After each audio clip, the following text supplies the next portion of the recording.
second is I have to prove myself that, hey, I can think properly. So all said, what other thing that I have to do is to work hard and deliver something. I always say to my team right now that in order to be successful, you need to position yourself.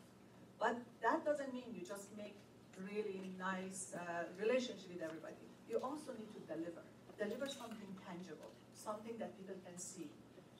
And demonstrate confidence, but be authentic. We all have confidence, but sometimes we just show it up in a way and it shows. If you're authentic, if it is who I am, just get over that challenge and just be who you are. I have been told before, oh, don't show your passion too much. You scare people a little bit. And then later, they're telling me, oh, you should show your passion. I said, guys, tell me. I mean, having mentors is important. And another thing that I read, it was a very good article that was about executive presence. I still am working on it. It needs a lot of work. So, but something that actually shows, which showing your authenticity comes out, and also be able to listen and do all of those attributes that you can trust someone. So that was about mental paradigm shift. And then what I did after that, I put together for myself an action item.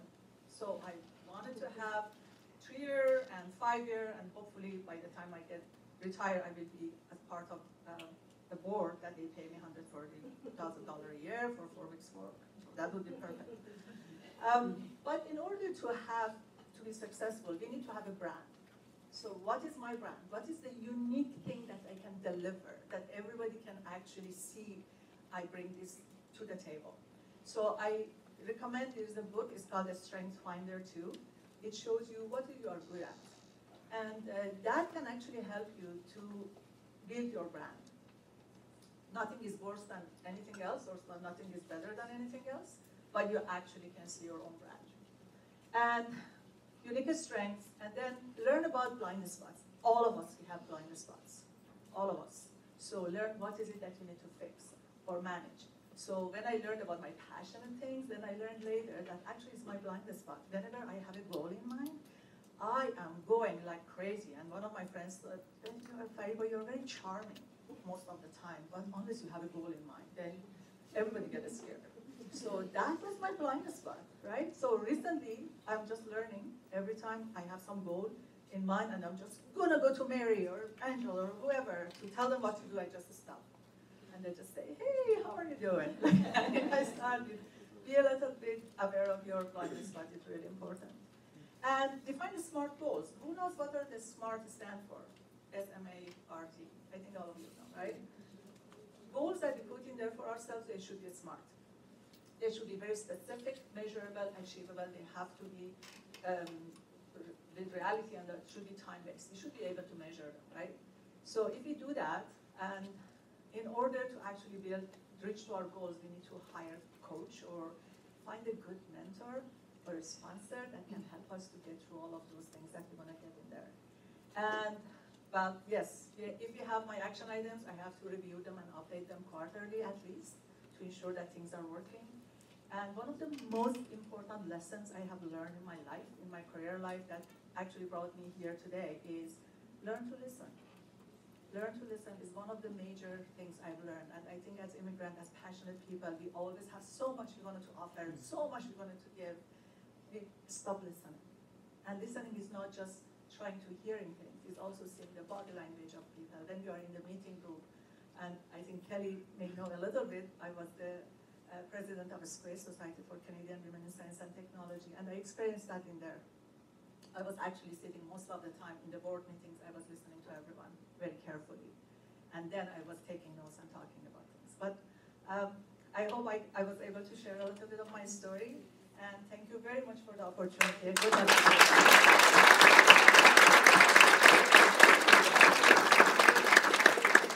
Thank you so much, Fariba. No wonder you wanted to talk. You had a lot of awesome things to say. So I'm very happy. I have to share also a story that I had. My background is more on academia, but there's a lot of overlap. And once I was in the class, graduate course, and there was a student, there was this guy that he kept all the time interrupting me, and it's like 10, 12 people, so it was very annoying.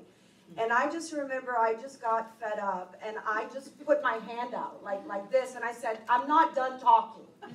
And then it was the first time that he stopped, and my friends thanked. But then I did get an email from the professor saying, Deborah, maybe it's like a Latin thing, and you're very passionate. But then, we do it a little bit differently here in Canada. And then I had to explain the story, like I'm fed up. But anyway, so different challenges. So, ladies and gentlemen, please, I'd like to invite Mr. Tom Rudin for a couple of words.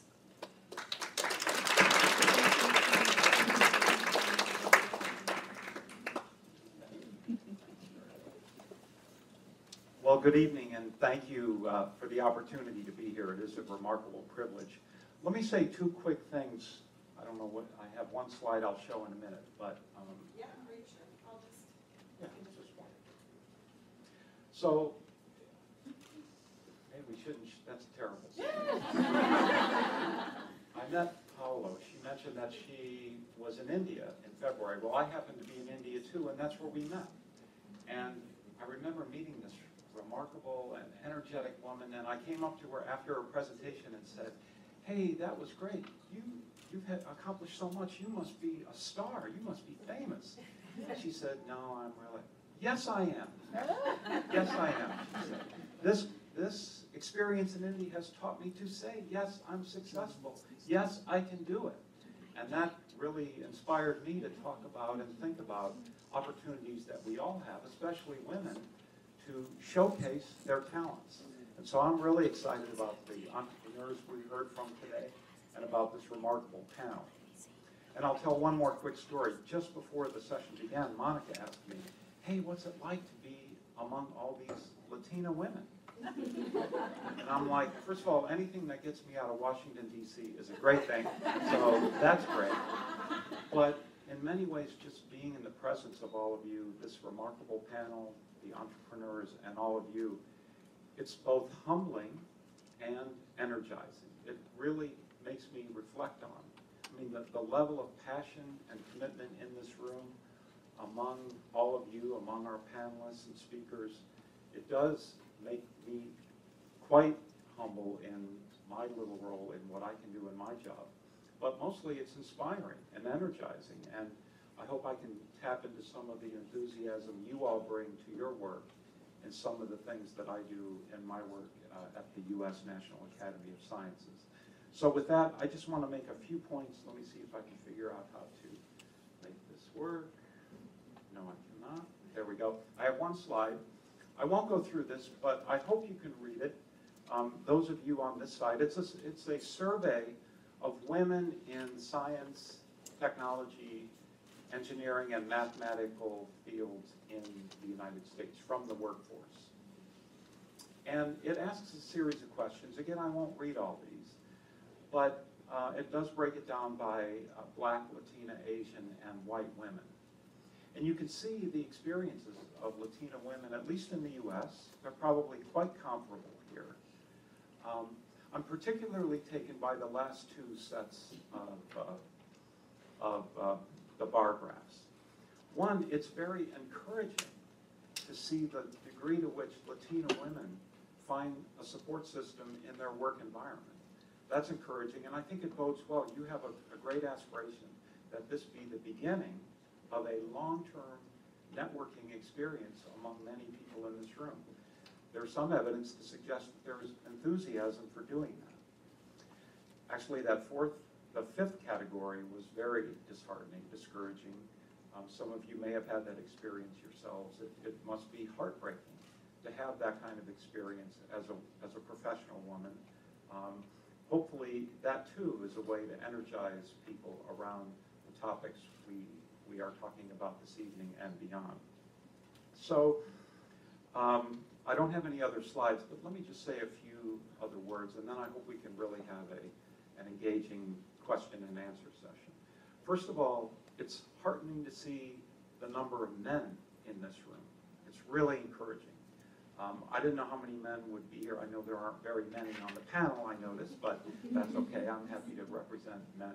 But it seems to me that women should lead this conversation. Women should drive this conversation, but men need to be part of it. And hopefully we'll be your partners in the advocacy roles that need to be played for this kind of long-term commitment to the goals we all have. So please enlist men that are here and the men who surround you. We are eager to be part of the solution, even when we know that we have been part of the problem. We want to work with you in this area. The other thing, just a couple other points. Let me just leave you really with three thoughts. The work I do is focused on creating new opportunities in science, engineering, technology for traditionally underserved groups of all types. So underrepresented minorities, women, physically disabled people, veterans, people who are often the least well served by our educational system. So we're trying to fix that. So the three things I would hope to leave you with are these. And this is a lesson that was taught to me by a very powerful woman, the director of women's health at our National Institutes of Health. She said, hey, Tom, it's great you're doing all this stuff. What you don't want to do is don't try to fix the women. I'm like, okay, what do you mean? She says, we're not the problem. The culture that is created in our schools, in our colleges, in our institutions, that's the problem. That's what needs to be fixed. Don't ask women to behave differently. Don't ask women to dress differently. Don't ask women to be like, oh, I'm not famous, when they are famous and when they are successful.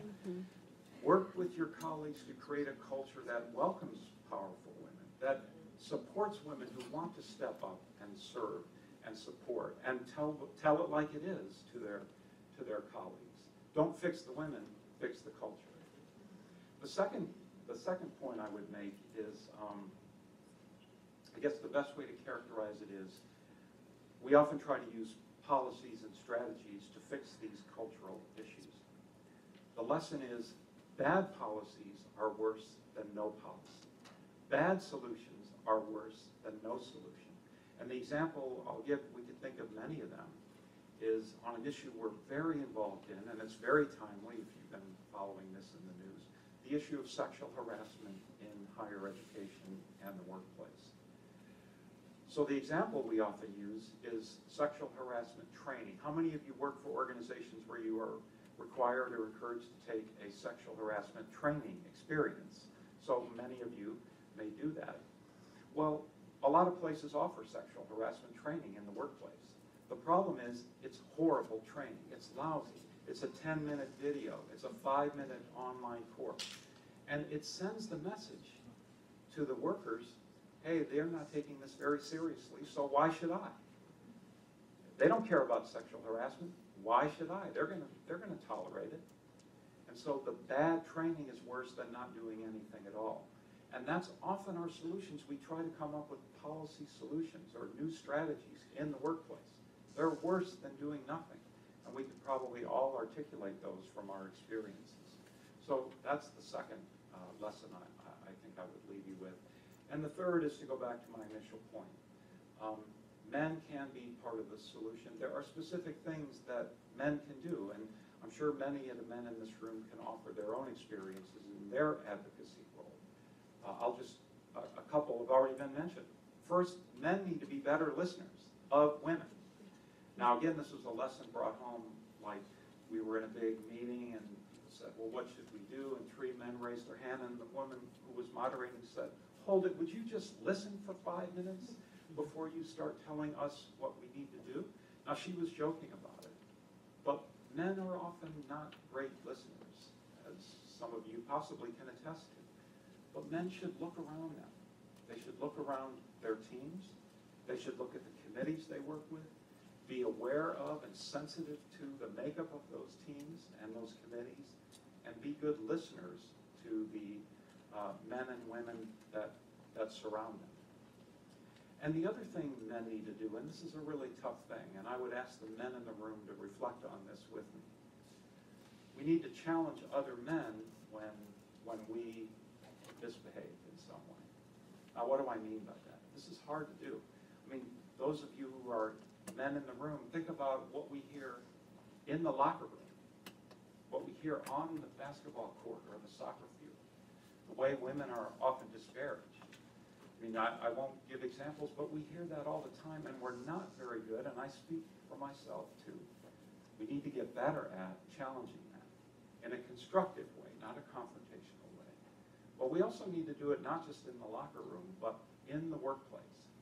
And when men say something, or men are not behaving properly, or men are creating a negative culture, we need to step up, and we need to take the lead. It ain't easy to do. It's hard to do, and it can be very uncomfortable. And I've got to get better at it too. I'm not that great at it, but that's part of our responsibility. And the final point I'll make is this. Sometimes we just need to reflect on our work, our life, our experiences. What are we doing? What have I done? I have to say, this whole thing with sexual harassment that's been out in the last few weeks, we talked about this yesterday, it's caused me to think about what have I done intentionally or unintentionally that has caused harm to people in the workplace. It's a good opportunity for us to reflect on that and really confront some very difficult things that we may have done with no ill will whatsoever, but it does contribute in many ways to a difficult workplace culture. So, to my male colleagues, I'm going to end now actually to save more time for questions. So, to my male colleagues, we should step up. Let's step up. To my colleagues in the audience, the rest of you who are not men, who are women, work with us on this. Challenge us. Be tough with us when we need to be. Chastise a bit. And together, we can build this coalition of support and enthusiasm that we're all striving for with this conference. So thank you for the opportunity to be here, and thanks for the opportunity to be part of it.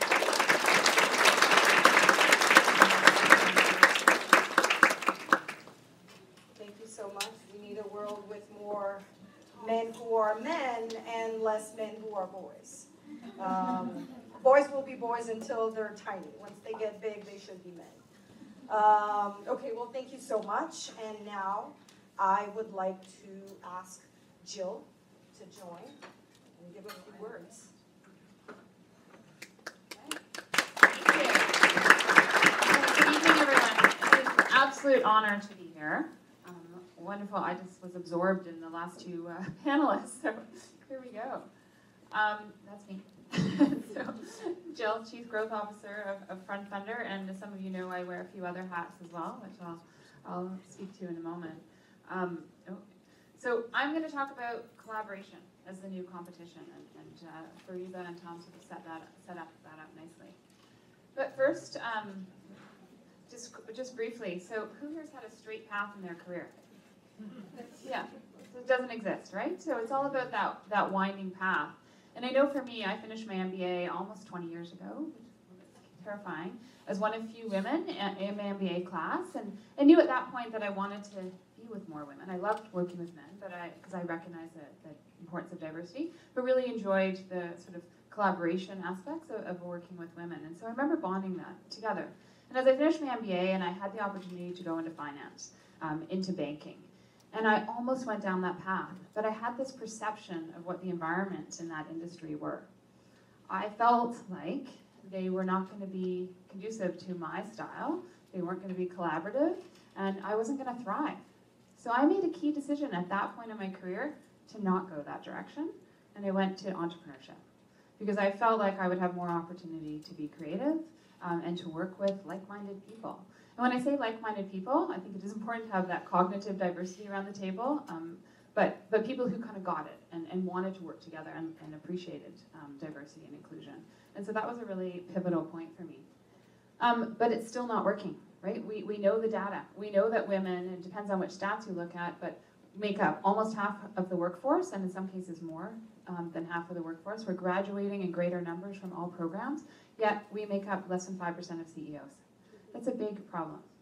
And actually it's at 30% of us are leaving mid-career Because we're finding, and it's not just because of family reasons, it's because the environment, and as Tom mentioned, and other models, they weren't created for us. So we're not gonna change. We are who we are, and that's what makes us all stronger together. But that's a real problem, because we're just leaving. We're trying, we're starting off in careers in STEM and entrepreneurship and other areas, and then we're like, this is not working. I'm not feeling like I'm being my best self, I'm not contributing as much as I can, and it's not working, so we leave.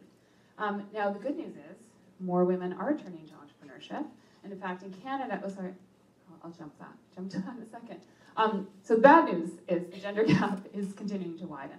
At the current rate of progress, the global gender gap will close in 79 years in Latin America, and I actually want to learn more about why that is, because that's pretty awesome.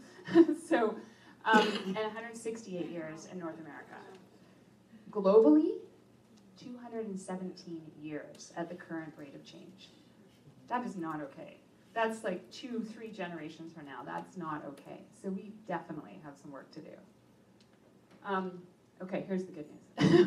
Women entrepreneurs here in Canada represent 38% of entrepreneurs. That's great. Now the reasons, maybe not great, but there's a huge opportunity there because women entrepreneurs are creating more new models that are more collaborative and more inclusive. Yet women entrepreneurs receive less than 4% of venture capital. This is in North America. That's not okay. But on the plus side too, investing in women entrepreneurs is amazing. 63% better than all male teams if you have at least one female founder on your team.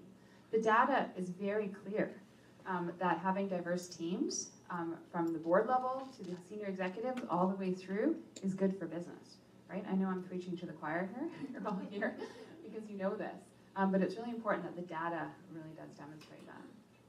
So new models are needed. We hear about success. The successful companies are these unicorns that are billion-dollar valuation, and we're putting all the media really pumps up what success looks like. That is not reality. Certainly here in Canada, 98% of businesses are small, right? We need to focus more on these zebras. And I talk about zebras because one, they're actually real. They actually exist in the world. And two, they have two stripes, and those are to represent profit and purpose. So it's about creating new models that are considering a broader benefits. So collaborative models, just to show you a bit more data, do result in 34% higher total return to shareholders, 26% higher return on invested capital, lower employee turnover, higher sales, as women influence over 85% of retail decisions. Some marketers are just cluing into that, but that's a hugely powerful market. We need to think about who are our customers as we're growing companies. So just quickly to share a few examples. So I joined Front Funder just over 2 years ago because I was really excited about this new model of financing in Canada. So we're democratizing the capital markets. We're creating a new model that's transparent, that's accessible, that's collaborative, and that's efficient. That is the whole goal. How do we break down some barriers and change what's traditionally been done sort of behind closed doors or buddy calling buddy to help these companies access the capital that they need? We need to crack that open and just make it way more open. And that's really powerful. So we're seeing new trends. And the great thing is, for example, on Front Funder, over 30% of the companies that we fund are female-led. And that's important because women are finding that these new models are the fit for them, right? It's a way to raise capital, engage your community, and support. We're much better at supporting each other, too, than we are ourselves. And raising capital is all about promoting yourself. So if we can do that in a new way and collaborate and support each other, it can be pretty powerful. And then on the other side, how do we open that up so that more people, all of us here in Canada, as a starting point, can actually support and invest in companies that we believe in? And it's not just for returns. Of course, we want returns. But also, we have other ways that we can support companies. Some of them were mentioned, right? Whether it's resources or access to connections or new markets or all of those things. So how do we change that? And that's what gets me really excited because collaboration is the new competition. Another model, some of you may be familiar with SheEO. SheEO started here in Canada. It's now in 4 countries around the world. And it's a new model radically transforming how we finance, support, and celebrate women-led ventures that are creating a better world. This model is around engaging women. They started out with just women, putting in $1,000. So here in Canada, 500 women, $1,000, creating a fund of $500,000. Those of us who contributed now have a chance to actually view the companies that are looking for support. Now, unfortunately, 5 are actually going to get the funds from this fund, but all of the companies who put their names forward, and there were about 500 of them, are getting access to this network of 500 people as well to support that. And then the cool thing is, those 5 women-led companies that finally make it to that final round, they actually are choosing how that $500,000 is being divvied up between them. So it's not about competition, it's about collaboration. They're leveraging that, so they decide between them, okay, I'm in the room, I have my wish list, I need a new piece of equipment for my business, but someone across the table is like, I know someone who can give you a discount on that, or can do this or that, and it becomes, how do we leverage that model? And this last year, with the $500,000, within like 3 hours of this conversation, they were able to leverage that to $1.5 million. So collaboration is powerful. So new models are important and they're being created. The other area that I'm really interested in is engaging more women to invest. Right now, certainly in the angel investor markets, less than 20% of angel investors or high net worth individuals who are investing in early stage private companies are women. That's a problem too. I have a friend who's I think, a very successful women entrepreneur in health tech, and she said to me the other day, she's like, I was looking around my boardroom table and I realized they're all men. And they're great men, they're awesome men, but they're all men. And I'm a women-led tech company, so I need some women at the table. And so another way for us to get more women at the table is to look at investment opportunities. Certainly Front Funders offering that, but it's about connecting, collaborating, investing, and that's what Raise Collective is all about, is around creating that pipeline of female investors. And we have to start somewhere. We have different conversations, we need different environments. Men are welcome, as we say, designed for women, inclusive of all, but there's a huge community across Canada growing of women who want to engage in investing, and now you can dip your toe in at an early amount. I've made a number of small investments. There's no way I would describe myself as an investor. That language doesn't resonate with me, but supporter, contributor, collaborator, absolutely. So how do we change some of the language around that to make a bigger impact? Some of you were at We for She on Friday. Just a quick mention of this. A number of you room. I see Kath from Women's Enterprise Center and Fariba. Fariba and Kath are the co-chairs of the Web Alliance, which is a key partner here for We for She. So on Friday, and Kate, I know there was a number of you there, but 1,500 people gathered at the convention center for the 4th year in a row, including 800 young women in grades 10 to 12, who came from throughout the province of BC. And they came because they were starting to think about career opportunities, starting to explore what's next for them, and they needed role models. The we, Tom, to your point, absolutely agree, is men and women working together. How do we all collectively use all of our strengths and diverse strengths to support this next generation? So next year we need the boys there too. We'll get there. But it's all about action too. What do each of us in this room? The women who might have babies, but even the men who might be wanting to be close to their children. So yes, we need diversity. Next up, please, Pilar Portela.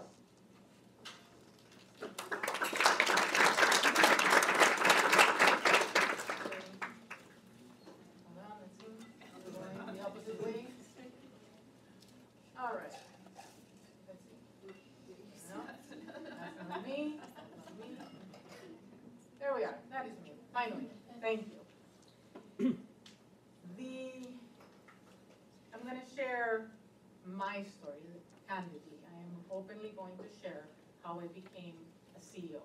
And this is important because I'm not just a CEO, that I am an entrepreneur and I name myself as CEO. I'm an elected CEO. And I'm an elected CEO of technology companies. And this is very, very different. So I went on a traditional, put my resume in, and was selected amongst 87 people to become the CEO of the organization. So how do you get there? How do you not only name yourself as CEO, but become this? And I think when I start thinking about it, it is a journey. It has been a journey, and it has been a wonderful journey. So I'm going to share the journey. So it was me in 1973, more or less. Okay, so I'm very young. And it's a good year, isn't it? Yeah. So let's see the journey. The journey really starts with my role models. That's my grandmother and my mother are there. And it was very important because we are a very strong group of women that have been brought up for different circumstances. We ended up by ourselves for long, long periods of time. In the case of my grandmother, she separated from my grandfather and raised her children on her own.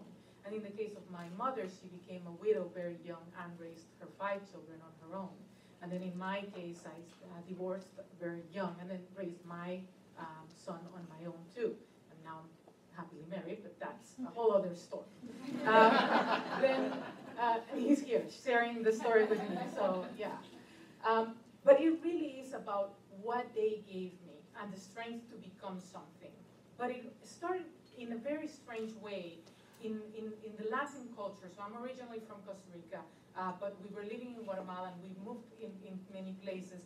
But in the Latin culture, it was a mix of things between you must become something so you can make sure that you can be by yourself, but also on the other hand is, but make sure you're also a good wife, right? So just make sure you're both things, right? You cannot be just one. So how did that become something else? The first step is that my father passed away when I was 11 years old. And when I say there, I didn't want to be an orphan. I don't mean that I was negating the fact that he passed away. I just refused to be seen as such, and that I was a victim of any sort. So really what happened was that when my father passed away and we moved back from Guatemala to Costa Rica, it was a shock. It was from the provider in the 70s, typical situation where we were doing very well. And then we went to Costa Rica and my mom had a very small amount of money left from the life insurance and bought land, a shed that was there, and we moved in there. From where we were to that. And then she went all over the place and found us private education through scholarships that we needed to keep our grades up, and did everything she could for us to be successful after.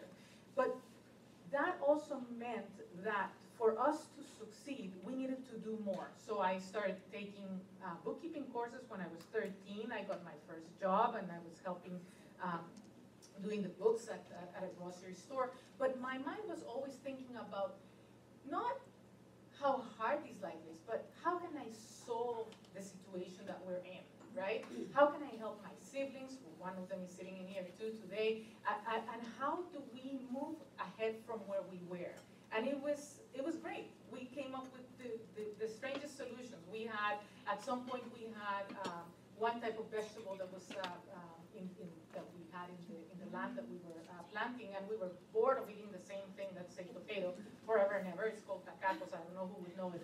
But anyway, and we were just bored to death of eating the same thing. So we just decided one day to put them on a wheel cart and go and do a trade at the vegetable store and change it for something else. That's business. In and of itself was a business move. We just didn't know that that's what we were doing. But that's exactly what started this whole thought process. It was finding solutions to problems in which you found yourself in there. And if we understand that from that perspective on how we raise our children and raise ourselves, and we start worrying about, oh my God, this is going to be child labor versus I'm going to encourage, right, how to think differently and solve issues, then maybe we could probably get more female CEOs later on. At the time also, I went back to Guatemala and I got a scholarship at one of the best universities and I was studying law. But my world was surrounded by this. If women spoke, they were arrested and they were tortured and killed, or they were, left with their orphans as the war was tearing through this passage. And what was that in relation to me? So it started to make me question, should I be more submissive? Should I be more quiet? Should I continue to study law? I mean, what's the purpose of studying law in a country like Guatemala, right? And it was all these things. And in reality, it kept making me, as a woman, keep thinking, double thinking what my real role was. And was I right or wrong to stand up for human rights? Was I right or wrong to do things and portray myself beyond what most people did? And ultimately, it took a while and it took turns around to be able to get there. I eventually got married, left school, and came here to Canada. This is mid-1980s, and I started, as many of us, when we arrived here, I did have, luckily, the language skills, and so I started as a receptionist at company in Toronto. And then from there, really quickly started seeing technology as my path. Or actually, technology found me in the path, I would say. So all of these things that we were doing by hand, and we were putting together, you know, the old payroll systems that were the one writing the big sheets, and you know, and you had to tally all these things. And I said, well, you know, there's this thing called computers, and we might be able to use that to do something. And my boss said, okay, as long as you're the one doing it, right? And I'm like, sure, why not, right? And what happened is that I became the go-to person for anybody in the company. So suddenly I was in the world of computers, understanding hardware, understanding software, understanding the logic behind it, because there was something about me that loved the logic about computers and about technology. And so I became that next thing. So I found the tech world, had my son at that time too, and got divorced too, so that's another story, but that's not important in here. But then I went, the tech industry really has taken me through all of the Americas. I've been very grateful. I've worked everywhere from Chile to Canada, and I love it, right? But amongst those many detours, I landed at some point in Bellingham, Washington, and one of the most interesting things in there was that although I was working in a technological role, I also started really getting involved in my mid-20s in human rights, which is a passion of mine and has always been a passion of mine. And I found the terrible discrepancies that there are there and how they view us as pretty much migrant farmers. And here I am, the director of finance of one of the largest corporations, but of course I'm Latina, so I must be a migrant farmer, right? So yes, some of those issues do happen in there, and start, you know, talking about those things and moving the bar further and further, and what did that mean, right? And how do we solve these things? And then I started a company regarding the internet, but instead of websites, doing back-end stuff of that in 1994, when the internet didn't really even exist, right? And it was very successful, and I exited that 6 years later, and I moved it to Costa Rica. So I went through the whole career, and through that I worked with many tech companies, and I ended up working for a Silicon Valley company along the way, and I became the global software director for that company for 5 years, and I had teams of wonderful people working all over the world for me as chief architect. But this was the data that really caught me, as I didn't understand that my path was not common, right? It took me years to really understand that actually what I had done was unreal, right? So what happened is, as we have seen, this is from the United States, but only 1% of Latina women actually work on computer occupations, and here I am, part of that 1%, right? And in Canada wasn't even that much better. You know, we started looking at all these data points of where women go, and mostly are in the STEM side. They're going in biology and sciences, but not so much in technology and math. And so all of these gaps are even there. And then I started looking at this one company, was one of the very few that shared their diversity numbers. But look at how many women define products. Me, but not there, right? So this, how do we change this? How do we define the strategy? How do we define the products? How do we get out of being human resources or marketing or finance and become tech leaders? Along the way, by the way, I didn't share that part. I did get my bachelor's degree and my master's degree in technology, so I am in the technology industry quite in depth. But when you broke it down, really, what happened is, as Jill mentioned, only 4.7% are female CEOs. Well, but you know what? Only 0.25% of those are Latino women. In general jobs, CEOs. In technology jobs, we're not even a number, right? We're probably 0.000 something of a number, right? And this is where we need to change this. How do we get to that table, whether it is because we're part of the board or because we are, and in my case, I'm both, I'm a partner and CEO in the company that I am, where I can actually make the decisions of where the company is going and where technology is going, and very futuristic technology. I work with deep learning and big data analytics and things like that. So when you start going to that path, how do you empower other women to be this and not be fearful of this road in which you get there, right? So, well, I found a few things that were part of my success factors. Found solutions as a way of life. That was me. Anything that crosses my path, I find a solution to it, and that's the end of that. I don't find myself finding any block to see. I have this capacity to see beyond, let's call it the book covers. I can see beyond what most people can see. So I have been able to encourage and mentor and bring with me many people that normally wouldn't think that they could be in this world, and they have joined and have become incredible talents in the technology industry. And I think that's another thing that we need to start looking at, even though they may be in a different path than where we are. Another one is, of course, I've been building teams that not only, it is very important, they empower me. I became really good because I had the right people around me, not because I was really that good. I mean, I am good, but not that. But also those that you can also empower and make them be better. Keeping up with the data, and lots of data. And you have no idea, my brain is a data feed, and I have data upon data upon data, and I know how to connect the dots, right?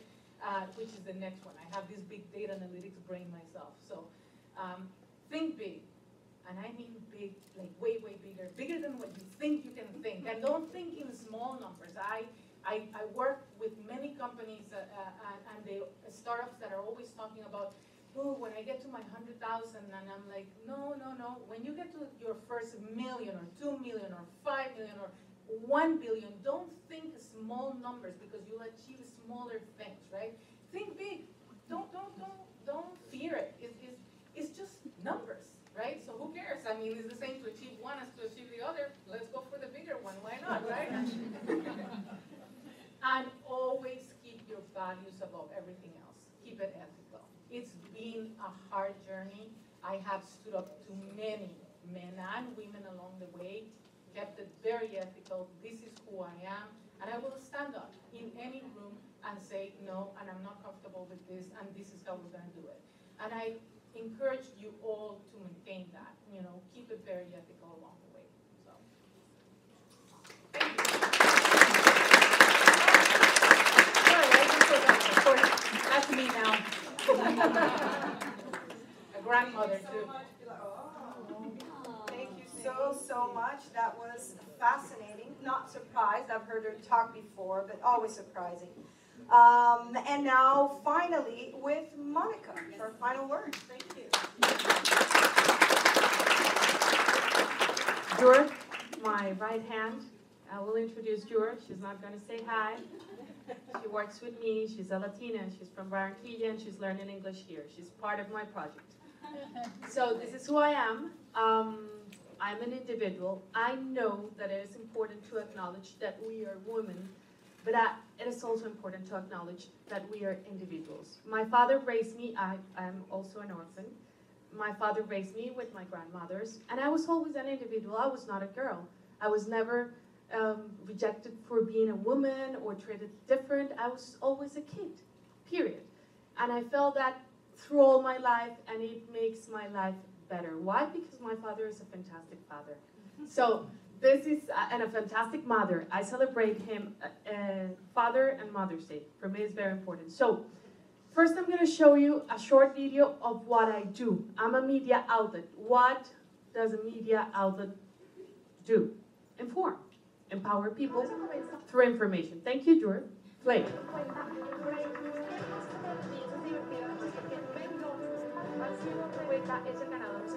Noticias RCN con Mónica Fonseca. Avanzan las investigaciones por las explosiones que se han presentado en Bogotá. Anunció que sus afiliados realizarán una marcha este miércoles en protesta por la situación judicial. Estoy agradecido de estar aquí. Gadgets, aplicaciones y consejos prácticos que facilitan y agilizan nuestras labores. Vamos a comenzar con tener en cuenta el entorno. So I'm going to stop there because I was very privileged. I didn't know that. But nowadays I know that. I was privileged to have education, to have a good father, to have good colleagues, to have good friends, women and men, and also to have the opportunities to do what I truly love. And I found through my path that technology was very important because women, we're always afraid of that word. We say technology, and women will be like, in Latin America at least, oh my God, no, I don't know how to connect that. I don't know how to do that. Pardon me, you know to do anything that you just have to learn to do it in a correct way. Sorry, sometimes I translate. My accent and my translation is not simultaneously. Okay, so please. But well, so I create segments about technology. One is called Women Talking About Technology. Yeah, women talk about technology also. Others are Science, Health, and Technology, a show honoring Tom and all the academic, and Pilar and Jill, and of course Eva also, honoring all these people that come from the academia, that have a lot of knowledge, a lot of information, but sometimes it is difficult for people to understand what they're saying because they have another level of education. So sometimes we, journalists, have to translate that, make it easy, because not everybody has the same tools to learn and to understand. So this part is important for me because I dedicated also my life to work in different philanthropic matters, such as this one. This is my inspiration, one of my inspirations. My guru is here, Catalina Escobar. I'm going to show it. Play, please. Quieren ir rápido en desarrollo, invierte en niñas y en educación. Cuando vi ese panorama ambientalmente absolutamente destruido y después simplemente te volteas y ves a esos seres supremamente indefensos conviviendo de una manera desorganizada porque no hay de otra en este momento, porque así es como la vida se las planteó, como que te entra un choque muy fuerte de su realidad. Bueno, no, esto es un desastre, esto es un desastre, esto no tiene otra presentación. Esto es el desastre, lo verde es obvio, es decir, sí, es popó. Excremento. O sea, esto es un desastre te voy a absoluto. decir cómo funciona esto. La basura, para ellos es oro en polvo, mira. Esto era Ciénaga donde estamos parados. Entonces, rellenan con basuras, compran su solar, que llaman el solar, viste, es que es muy duro, ¿uno qué hace acá? Muy heavy esto, muy fuerte. Entonces, la gente rellena con basuras, coge la basura, y luego compran un camión de arena o de tierra, y que es muy barato, y lo ponen encima, y ellos vienen acá. Acá tengo niñas nuestras. Esto no hay derecho. Esto lo vengo viendo 13 años. 13 años. Es esa la sensación que necesito que la gente comprenda. Gente como uno, igualita a uno. Como el hijo de uno, como la mamá de uno, como uno, que tiene que vivir entre el excremento, que tiene que vivir entre el popó, para que entienda un poco mejor la gente.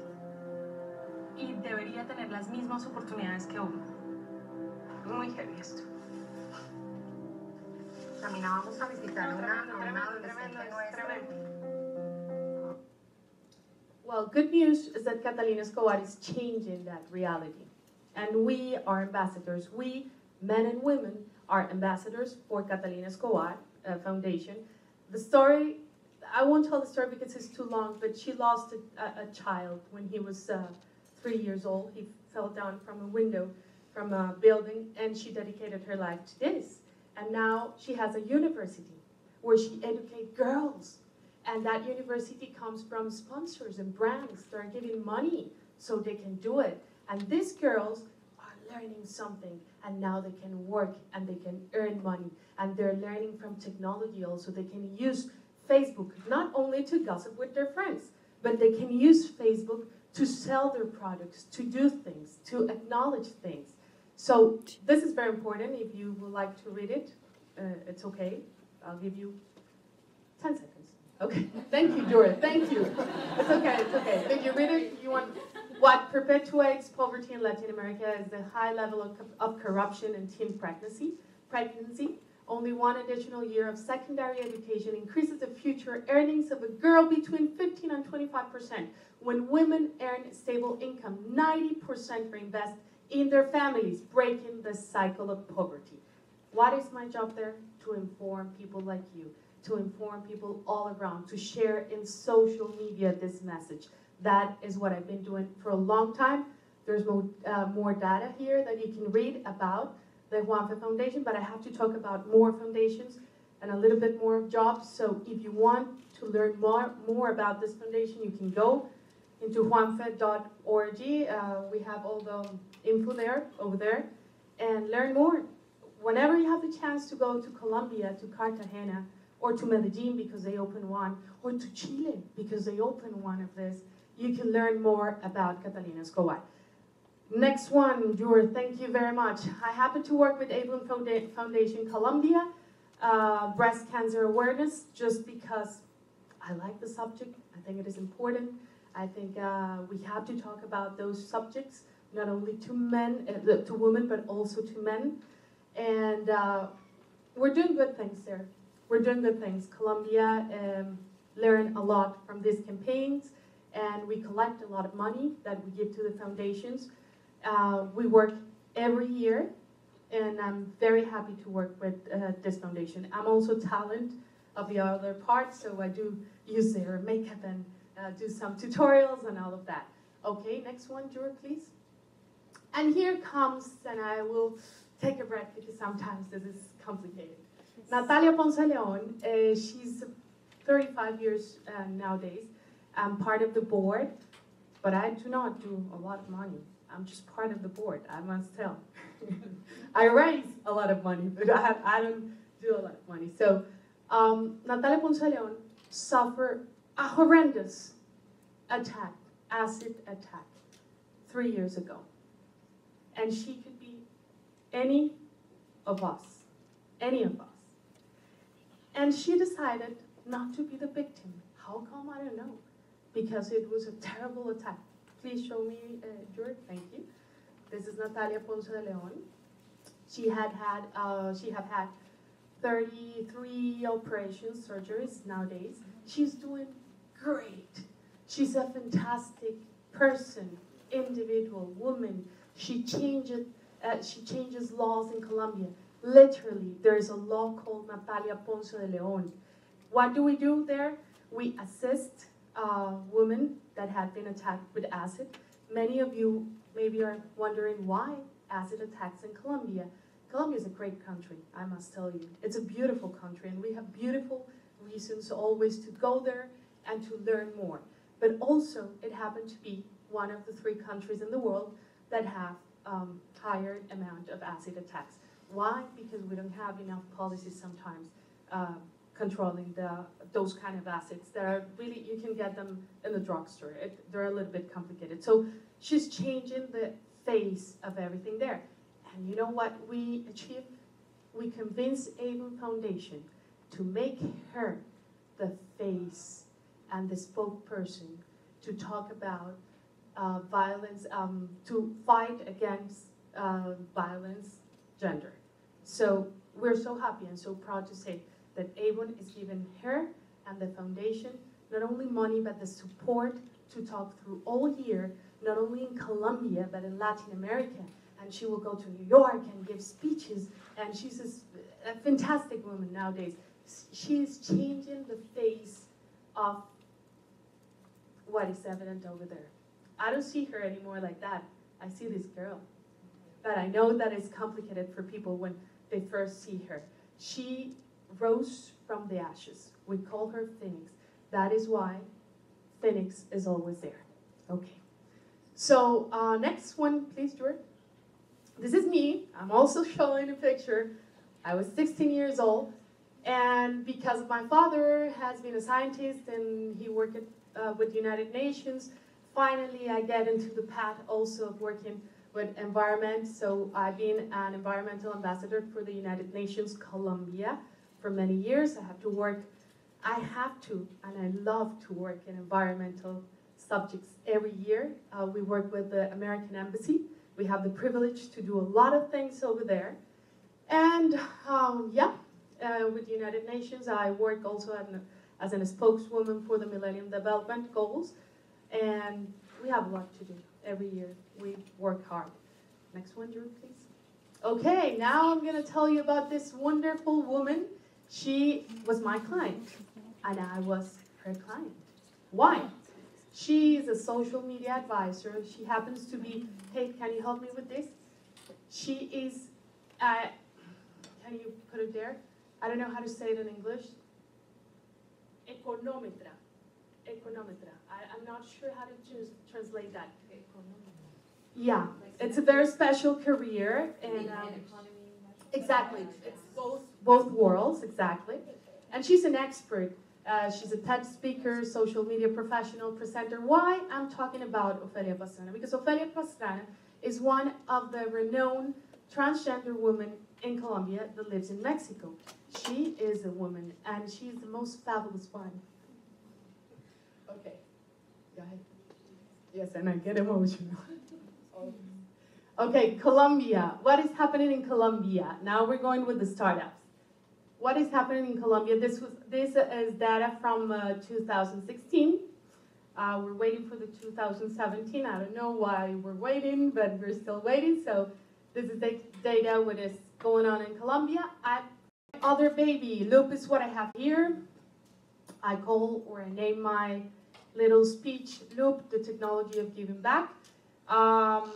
It has some, I'm gonna tell you just a second, please, just a second.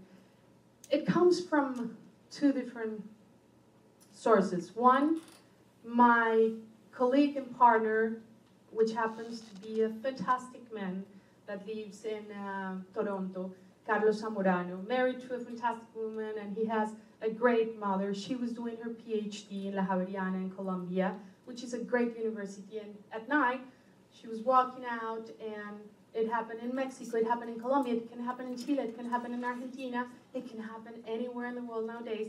She got what we call el paseo millonario, kidnapped for some hours. And she couldn't communicate for the money. They go to ATM machines, extract the money, or they get the money out, and then they left her, I don't know, far away. So she's in her 60s, and my friend was like, oh my God, how come my mother couldn't make a call? Well, it is difficult if they kidnap you to make a call. So he decided to create a jewel, and this is the jewel. And I have another case that I will tell you at the end. Here is the jewel that we designed. Who hasn't dreamed of having in spy movies? Simply pressing a hidden button to call for backup might seem out of reach for most of us. Until today. This is Loop, a stylish connected ring that pairs with any smartphone to send discreet notifications to your inner security loop of family and friends in times of distress. Loop is smart jewelry crafted by Colombian artisans with over 50 years of experience to look like that favorite, usable, and unique piece from your wardrobe. Loop is very simple to use. I just press the hidden button on my Loop ring, and up to 5 of my close friends and family will be notified of my emergency.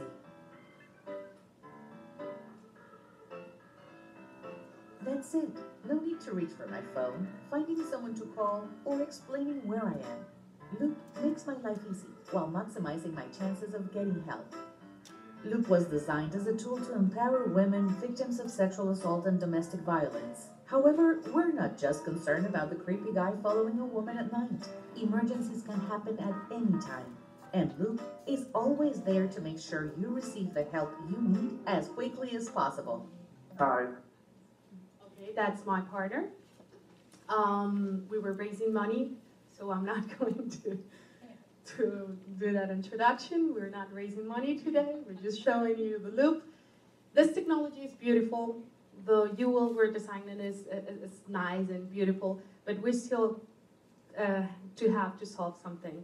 We have a gap because not everyone can afford a Loop, and we're working on that because we really need women in Colombia, in Latin America, in Mexico, in Guatemala, in Costa Rica, or whatever they need to call for help, or men or children to be able to have the app is free, of course, but then the jewel has a cost.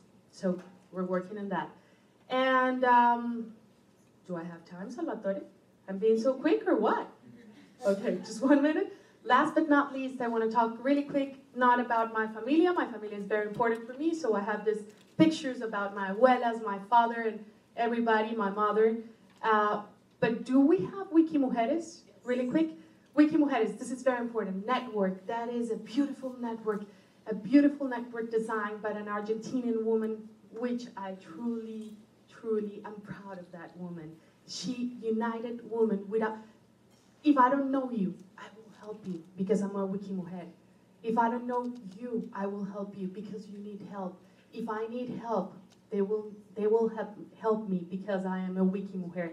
So this is a network that works in Facebook.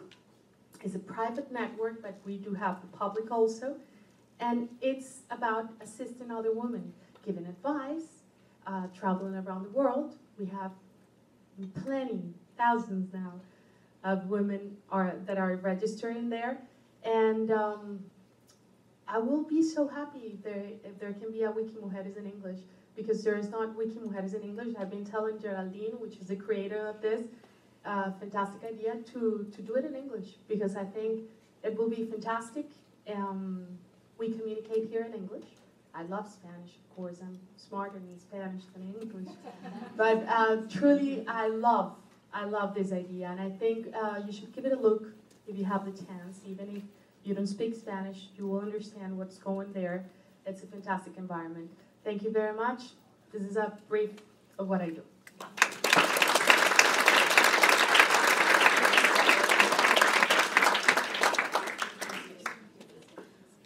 Well, thank you so much, everybody. I mean, I'm biased because I already talked to some people and read a bit about their stories, but just fascinating.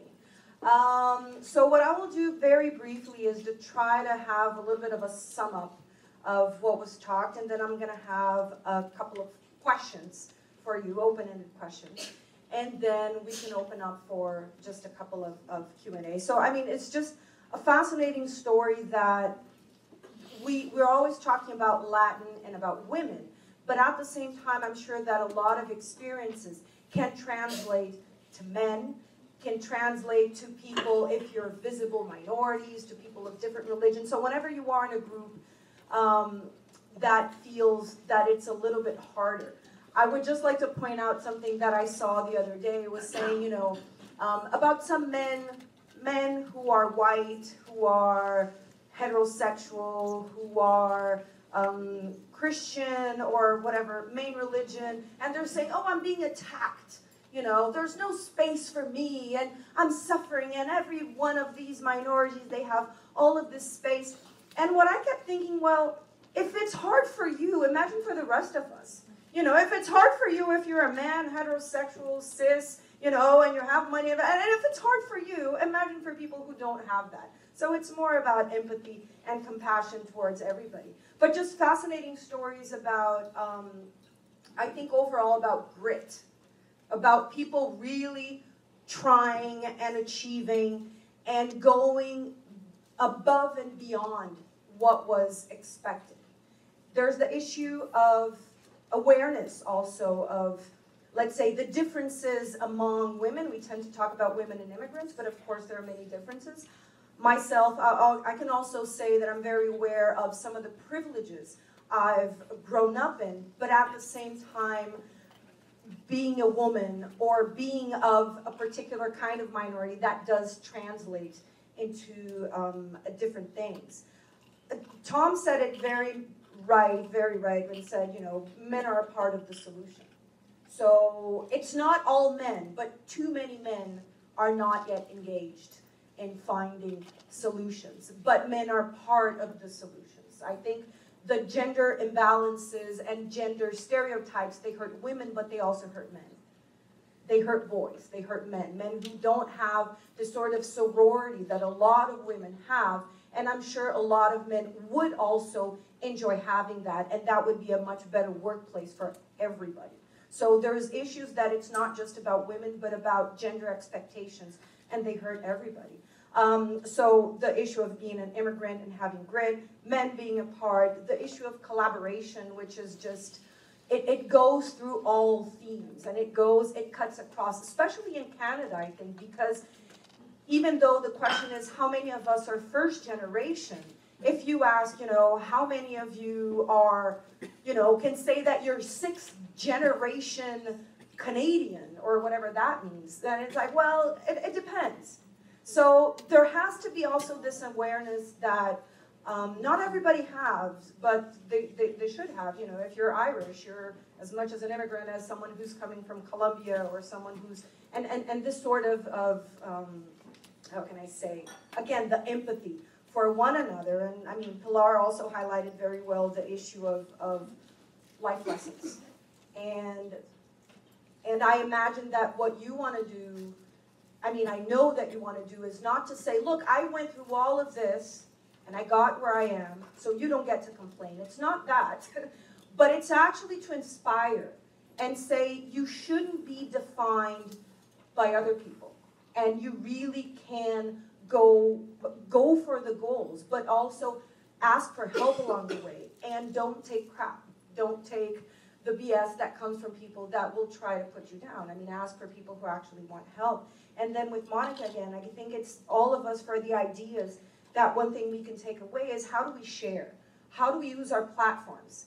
Whether they're on social media, whether it's with our community, it's with our workplace. How do we get to share these good and fascinating experiences? So I mean, it's just an all-around, and again, a great example of actually what the theme of the whole talk is, which is women in the Americas. But it's the idea of the Americas as really as a whole, as an integrated thing. And it's very special to have this sort of conversation in Canada.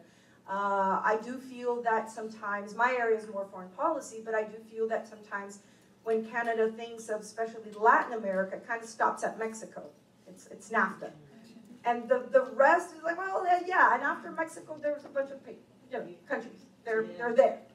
And it's unfortunate. And I mean, that happens in politics, and that happens in many other things. So there should be more of this integration of the Americas from the entirety, from Canada all the way to Chile, from the US all the way over to Brazil on the other side. So really, really a more engagement and collaboration. With that, I do have just a couple of very quick questions.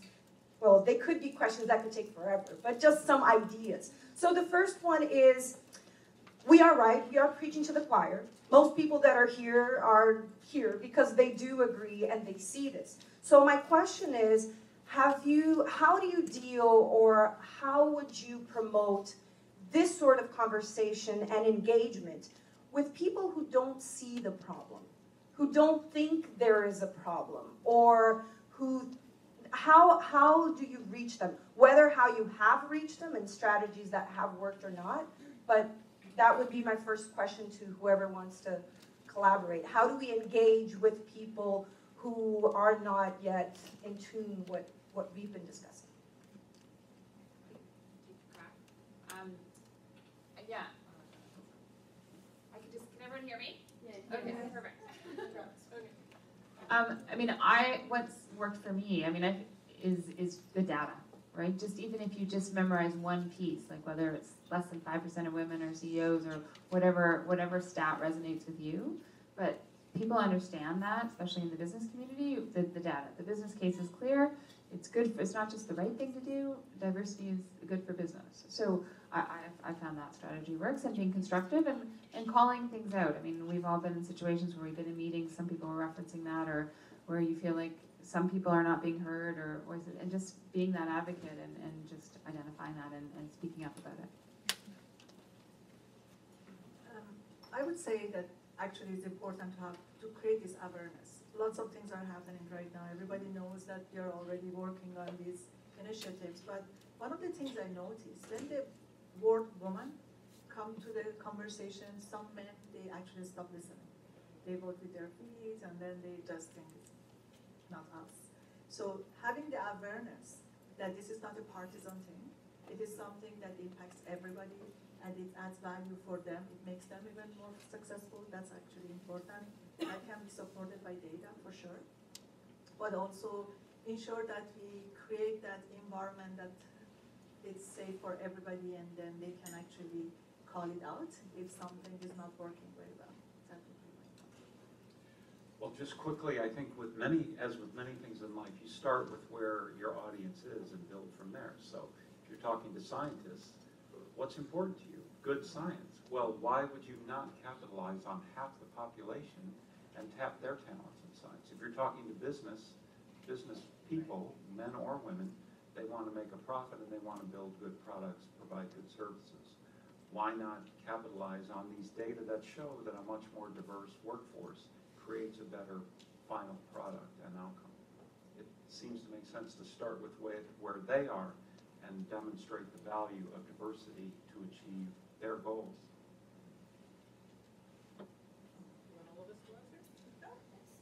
One little thing to say about it, we have to honor our scientists, we have to honor our CEOs, we have to start honoring the women that are changing the statistics. We need to do that.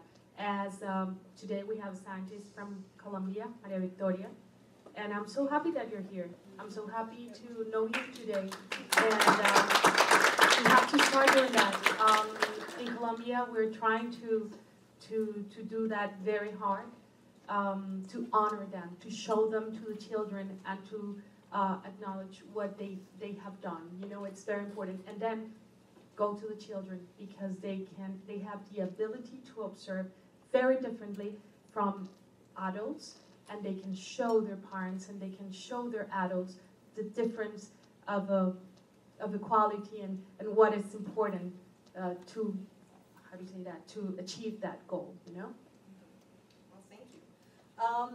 The other thing is a little bit related to that, but looking forward and thinking, a lot of the struggles and a lot of the issues, especially like the low number of women still in tech and STEM and entrepreneurship and many different areas, is that something that you think it's something that is, let's say, generational?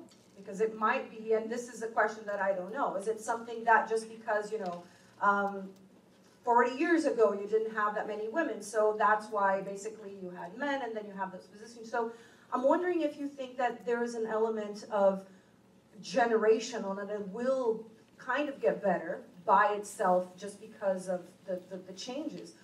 Or is it something, no, is it something that's actually, it's not about generation, but it's really still about some much deeper ingrained cultural things that are still reproduced today?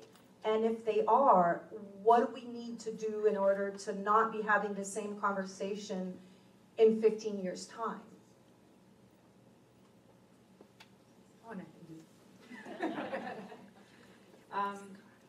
It's very interesting because in the 1980s, almost 40% of those in the computing environment were women, and today it's 18%. And so actually, it's generational the opposite way. When I was growing up, it was not an issue. Nobody necessarily thought that working in technology was cool or uncool. It was just something else.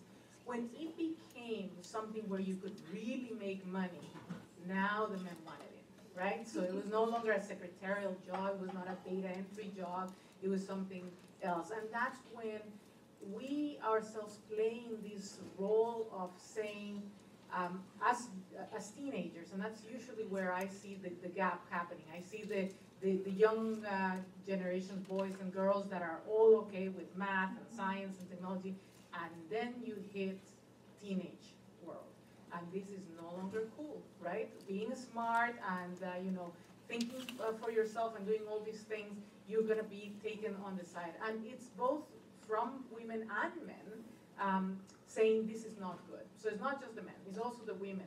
So how do we change the minds of these girls when they get there, so that they understand that it has nothing to do with that, it has to do with their future, and a lot of other things that you're going to think after you mature, like in your 20s. But how do we change that in that position? And the other aspect that I have found that lacks tremendously is the counselors. The counselors in the schools themselves don't even know of all the careers that are today. And today there's, at least in technology, tons of variety in careers, from data science to not just coding, and everybody still thinks about just programming as if that was technology in and of itself, right? And we have all these other things that are part of that.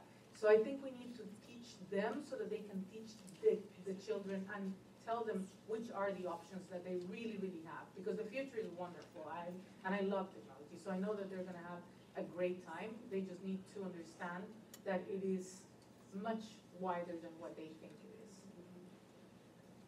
Yeah, I think we have a real opportunity with technology, right? Because it is more inclusive, it is more diverse. There's some tools there, but it is a systemic issue. We do need to look at, going back, you look at my mom's generation, she worked, but she was a nurse, right? There were traditional sort of roles. And so we've come a long way when you look at the numbers in the labor market, but it's the specific roles. And I know even for myself, I have two daughters, they're 11 and 13. They're both math and science oriented. I have an engineer for a husband, and obviously I'm an advocate, but they're tainted. But I look at my career, and I made those decisions early on to not go into finance or whatever because of that. But now, at this point in my career, I find myself in finance and technology, and I look around the room, and I'm often the only one. So and we know the data, it's going backwards. Canada's just dropped again from, I think it was from number 30 to 35 on the World Economic the numbers are going backwards. So to your point, it's not working. We've tried to now conform, I guess, sorry, my main point is we've tried to force women to fit into models that exist and not embrace the strengths that we have and the diversity. And so I think it's the new models where technology will play a role that are going to help to change the pace.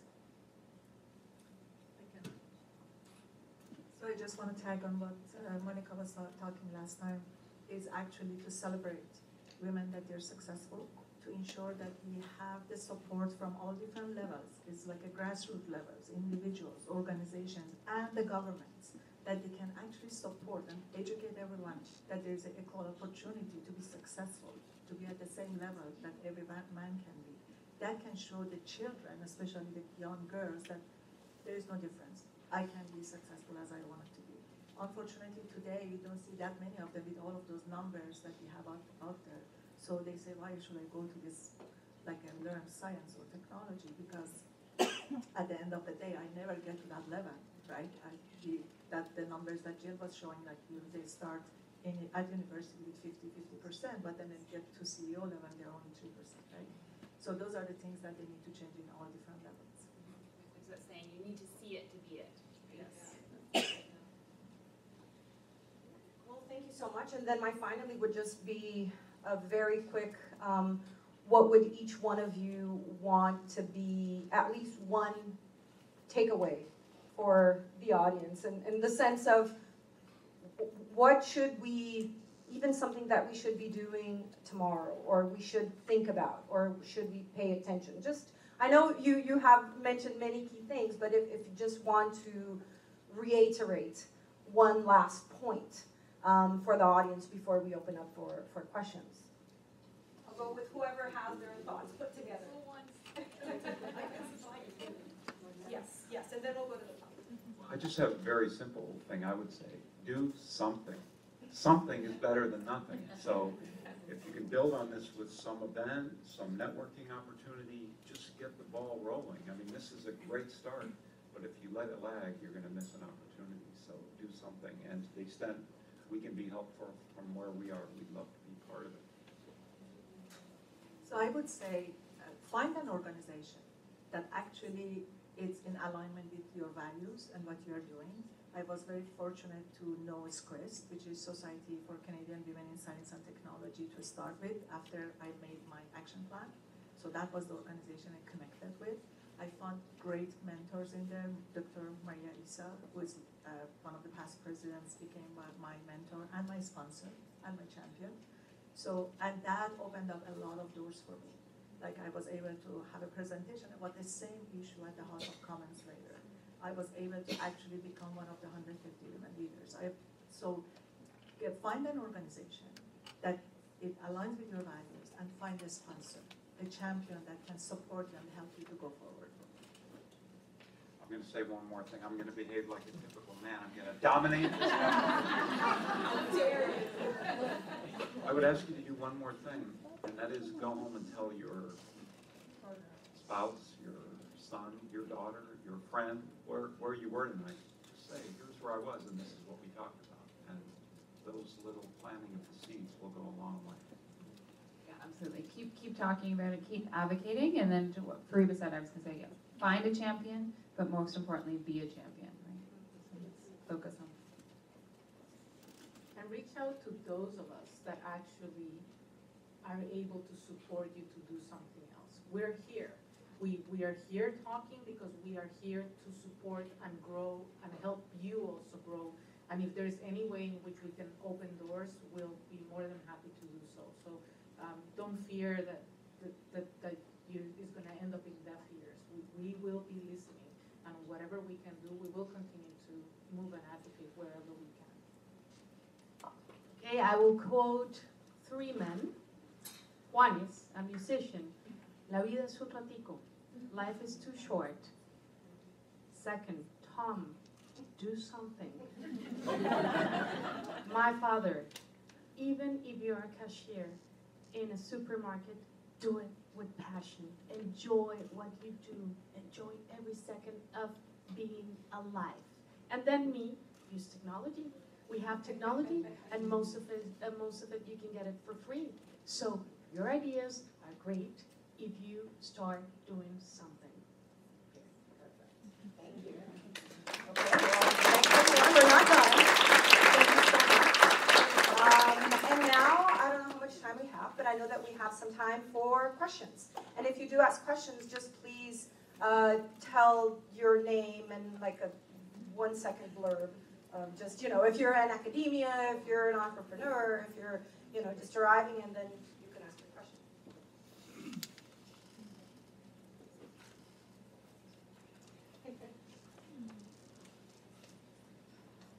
Hi, my name is Sylvia. I'm from Colombia, and I do a little bit of this and a little bit of that. But anyway, my question to the panel is, how can we engage the government? Because women, we have challenges. Immigrants, we have challenges. So how is possible, and here are the consulates to help us, how do we engage the government to help us with the startups, with becoming a successful woman in this difficult world, here in Canada or everywhere? That's the question. A little bit of me. And now a little bit of that. Well, one of the things we are doing on that 150 women leader is like a 3-year project that each group, they have their own projects in their own environment. For us, is in the STEM fields. We want to create like a diversity possible in STEM fields. But also there is a 3-year national project that Government of Canada has initiated. It's still in the early stages. Like we had just the first meeting in Toronto. But everybody across Canada, they bring basically requests to the government that what we need to do, and then basically from all different walk of life, they bring things in there. So I think the STEM fields is only a couple of us, not really more. But another thing, we want to have policies. In my presentation at the House of Commons, there was a conference that they should be at. So if you're at a conference and you think, my God, we've got a speaker for next year, put the name forward and then put some money together to get them on that panel. Thank you.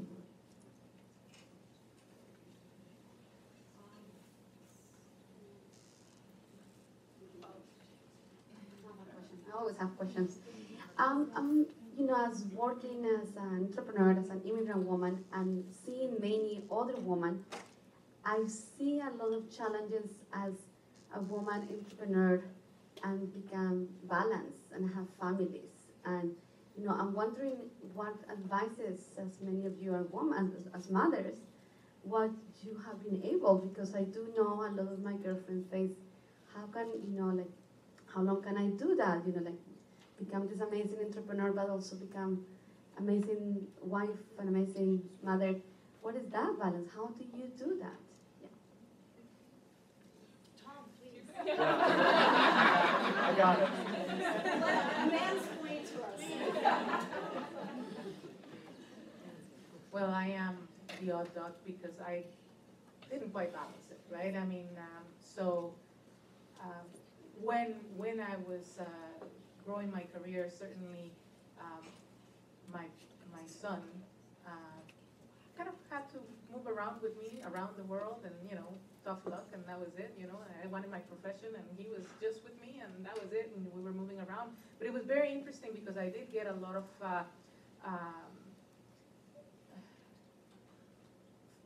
lashback from women, basically, because I was not a good mother, because I wanted my career more than I wanted to be a mom, right?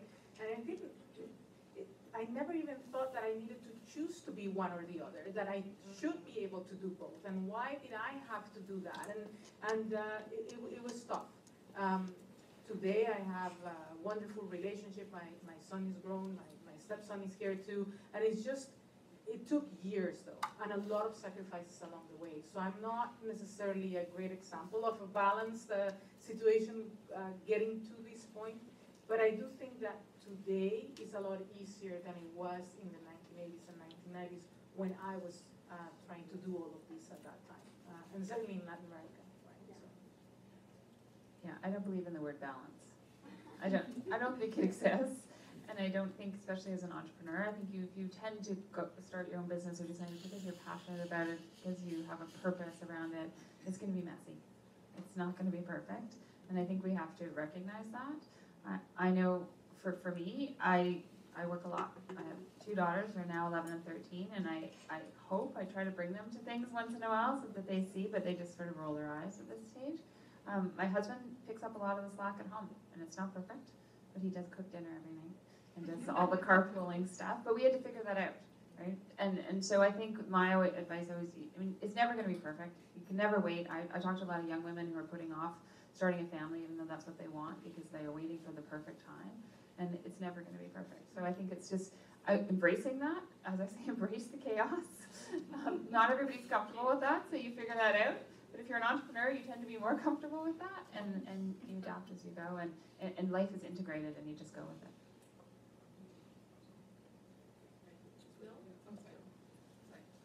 Can I add? Oh, just add. Oh, no, Yeah, please. are you gonna, would you like to add?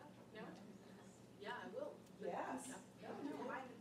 Okay, so this is the way I think it happens. I was raised by a man. He took me, I was in the university since I was very little, so maybe that's why I don't have a PhD nowadays. I am tired of going to the university. I was going to the university with him to every single class.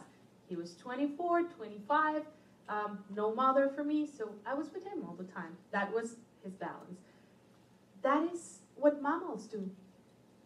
Bears, monkeys, and all the animals in the kingdom, they take their babies everywhere.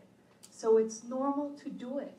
Why people see that really weird? It's okay. My little one was here for, I don't know, for 1 hour, and then Papa came and picked him up, and that's okay, it's okay. And he was doing great over there. He was just sitting. He knew that Mama has a talk, and it's simple, And Latinos, I think we're good in that. I think, of course, nowadays better than before. Of course, it helps a lot when they have little places in the work, so you can leave the kids. In Colombia, we're doing that. I don't say that in every single company, but there are good examples of companies that they allowed children under 5 to go with their parents and stay there, because we're mamas. At the end of the day, we just complicate things sometimes, but it's easy to take children to travel with them. Well, what I would add is just a theory of benign neglect. That's my theory. I did a PhD with 2 kids, being an immigrant. My husband, if it wasn't for him watching, I don't know, Frozen and things, I wouldn't be here. But the idea of rotating neglect is that you're always going to be neglecting something. It's your friends, it's your partner, it's your kids, it's your job, it's the gym. Just make sure you're rotating the neglect. So sometimes you're neglecting, your kids, and it's like you pick up the next week, and other times like, I'm not going to go to the gym, I'm going to sleep. But as long as you maintain a balance on the things you neglect, not the same thing, yeah, my children so far are okay. Let's see how it goes.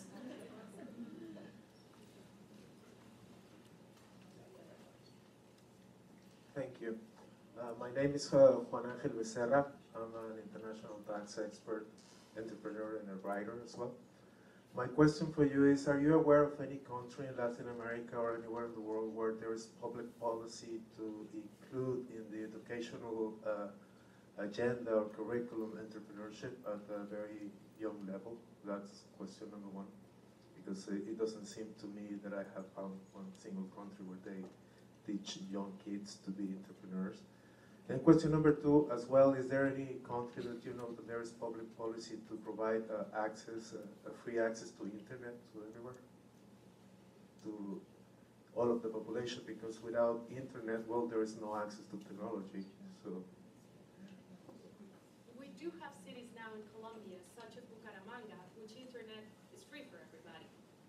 And we're doing good in that. Mintic in Colombia, the Minister of Technologies is doing a great job. We have a good minister, David Luna, which is doing with his team a great job with kids and different schools. I won't tell you that it's in every single school, but he's changing, he's flipping that.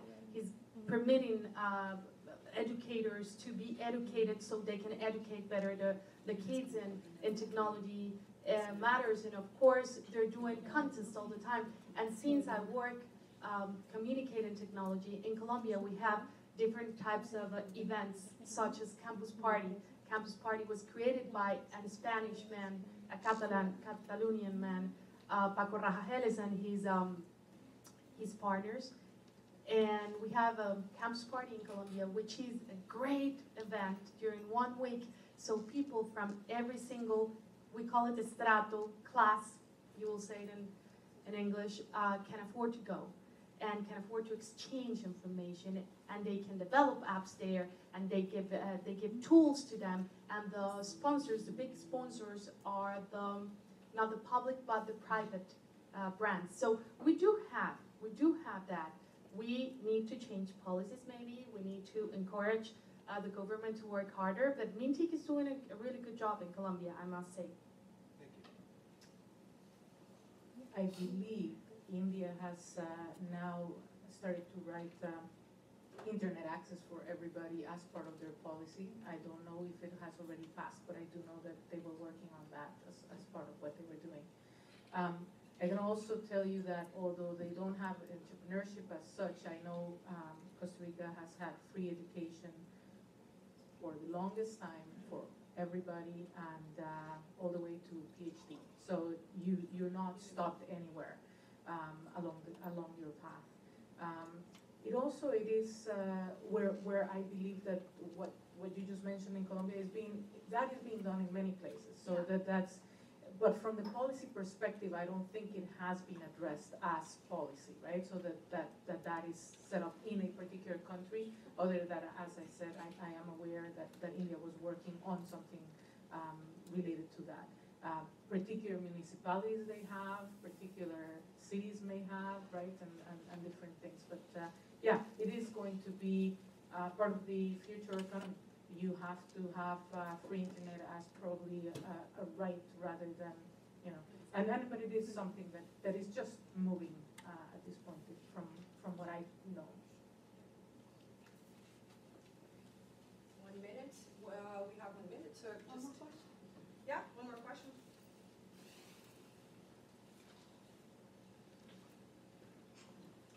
He is Salvatore. He's the man with the top. Thank you. My name is Adriana Suarez. I'm from Colombia. I have a question about technology and culture.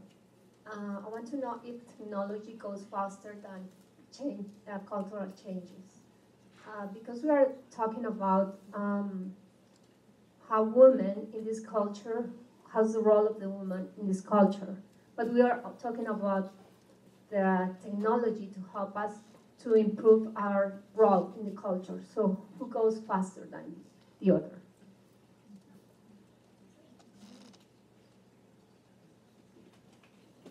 Thank you for the question. I think you are right.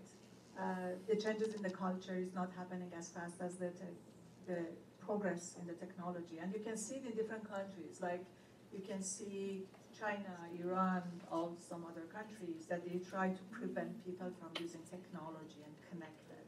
I believe we can actually run revolution through technology right now. And then there are different ways. Everybody, my niece is from Iran, so she's telling me always they are finding tools that they can break and the limitation to access internet. And I'm sure it's happening in China as well and many other places in the world. So, but that's a great opportunity now. So the governments cannot dictate anymore, or no power can dictate anymore what is happening. Monica was talking about like the use of technology and the social media and all of those things. This is powerful that we can start seeing this as a tool can help all of us in many different ways. So I totally agree, but I think the progress in technology and all of these changes is going to actually help to change the culture. Maybe not the way we want it, not the way in the straight line. It's going to be a very curvy road for sure. Yeah, I'll simply add, remember about 5 years ago or 7, whenever it was, the Arab Spring that was spread with technology, but the culture didn't keep up, and so there was a tremendous cost to that. But I also agree with Monica that the opportunity to use the technology to change the culture is there. We just have to take advantage of it and be really smart about how the technology promotes the cultural change.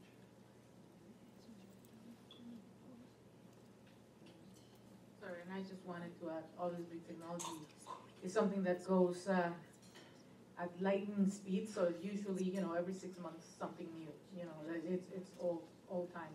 And obviously culture doesn't move at that speed, right?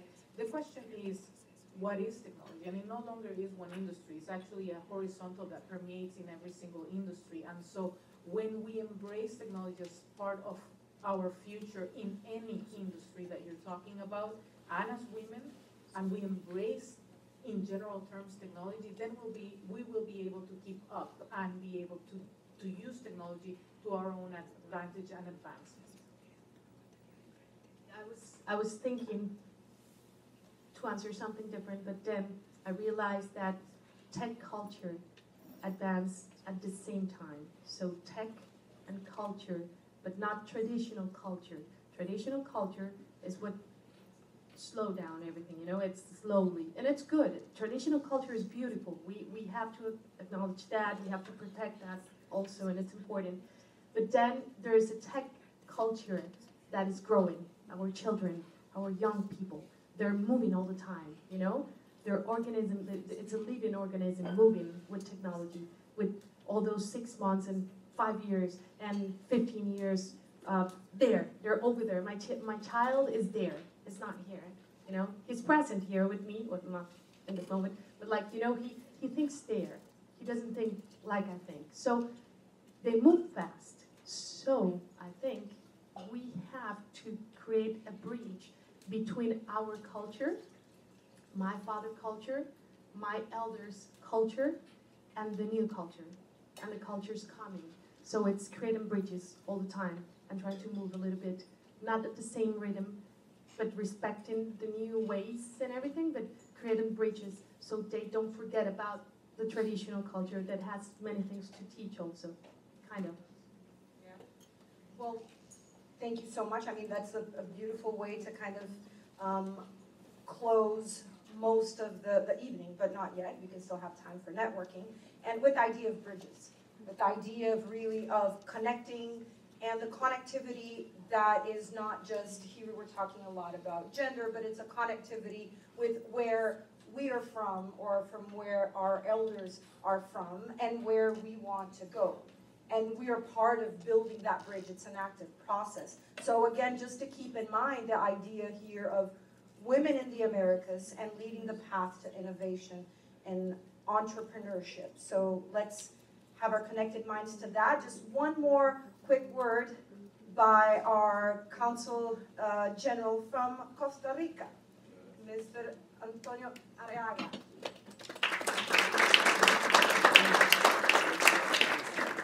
Well, the only thing I can say is that it has been a woman immersion for me.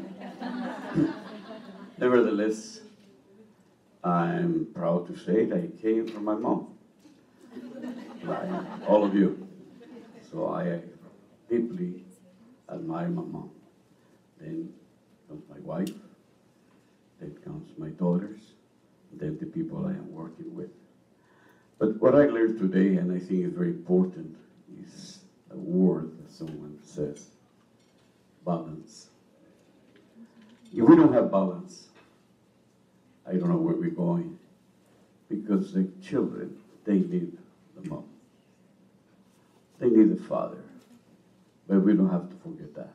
So we need a balance.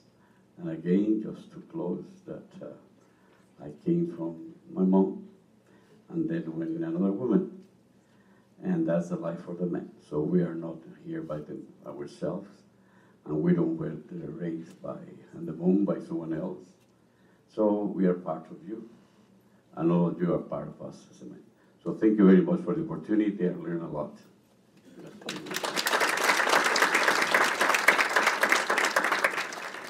Thank you, dear Antonio.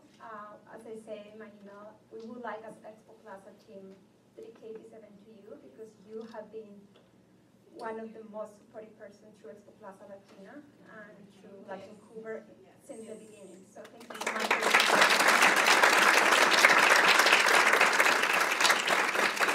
On behalf of ExpoPlaza team, I am sorry we skipped the break. I know we had amazing speakers that we wanted to keep them sitting together. We have lots of food outside, so please take your time. But before I do that, I would like to thank you, all of you, each of you, for your time and your contribution to this night. And we have a little token of appreciation for each of you. We'll give it to you after. But one of the ones that we're really proud of is the Canada 150 Women book. So we're the honor to have Jill Earthy, who was one of the curators. So maybe you can tell us something brief about it.